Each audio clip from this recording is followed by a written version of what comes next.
எப்படி ஒரு குரூப் எடப்பாடி பழனிசாமி ஆதரிச்சாங்களோ அந்த மாதிரி, இன்னொரு குரூப் வந்து ராமதாஸை தாங்கி பிடிப்பார்கள்.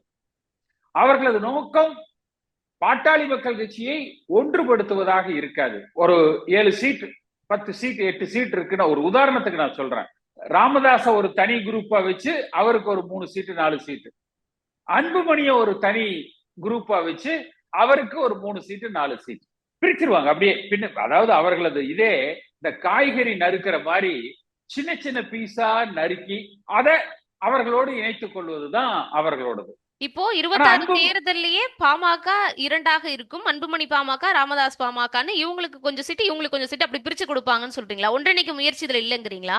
நான் சொல்றது பாஜகவினுடைய பொதுவான அணுகுமுறைகள் எப்படி இருக்கும் ம், என்பதை நான் சொல்றேன். ம், நான் பாமக 2ஆ இருக்கும் இப்படி இருக்கும்னு நான் வந்து சொல்லல. ஏன்னா எப்பவுமே ஒரு கட்சியினுடைய நிறுவனர் வலிமையானவர்.